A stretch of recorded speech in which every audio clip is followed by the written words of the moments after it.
This is a fictional mindbender. The Dragon Ball franchise may be filled with the most uber powerful characters ever seen in anime, but it also has its share of the most underappreciated characters as well. And no one better exemplifies this aspect than the character Krillin. This topic came up after I rewatched the Dragon Ball Super episode with the Forest of Terror. Now, going back a bit, before Goku was revealed to be an alien, he was just this kind of weird ass kid who liked to fight. And he was being trained by Master Roshi along with Krillin as well when they were both kids. He and Krillin bonded over this and would often compete with each other. But Krillin often ends up either coming in second place or worse, gets killed off, at least temporarily till he's revived by the Dragon Balls. By Dragon Ball Z, Krillin still fights, but starts a downward trend where he, along with Goku's other friends, start falling way behind the likes of the Saiyans, and especially after the reveal of the Super Saiyan.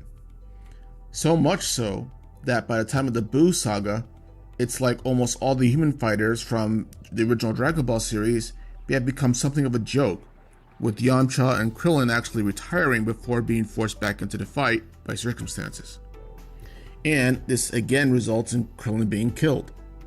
Essentially, the man can't catch a break, with the only upswing in his life being that he married Android 18.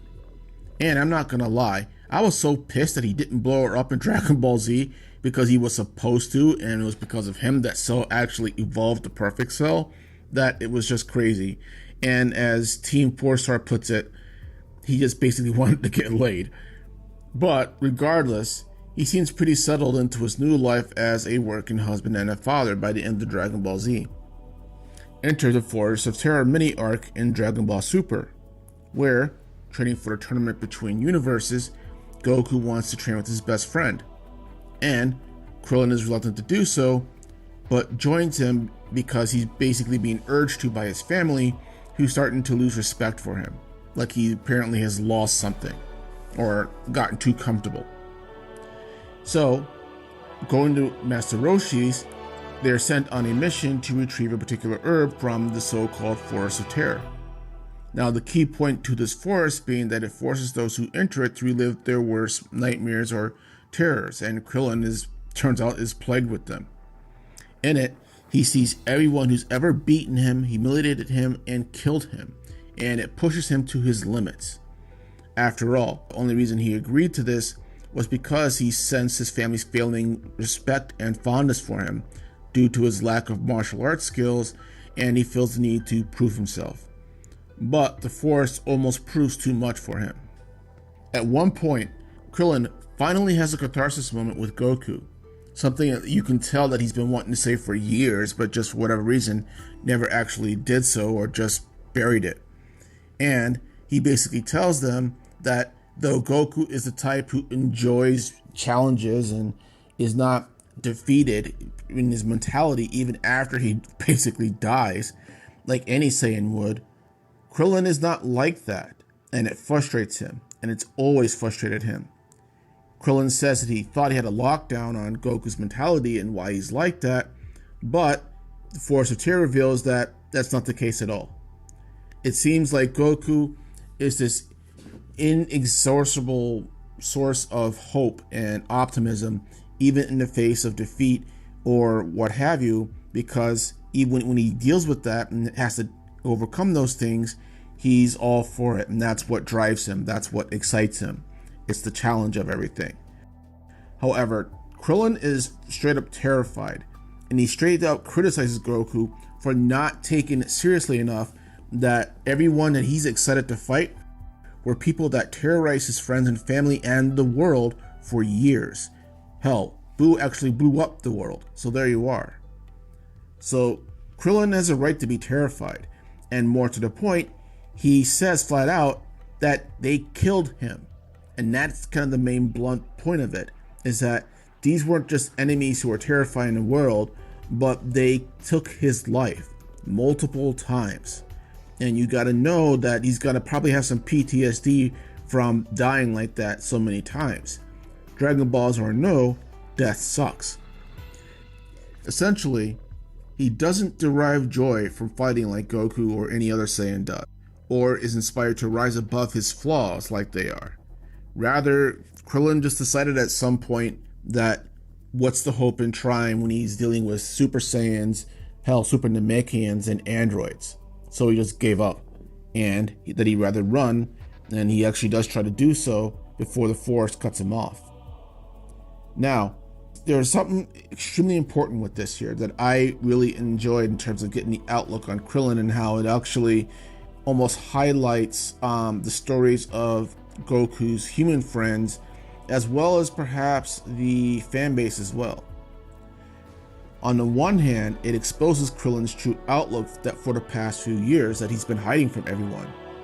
He did enjoy fighting like Goku, but lost the desire, as I said before.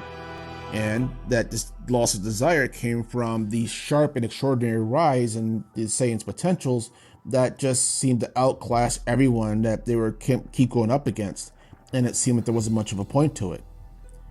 Krillin basically had no chance to defeat the enemies that kept coming up. He just seemed to get stronger and stronger and stronger.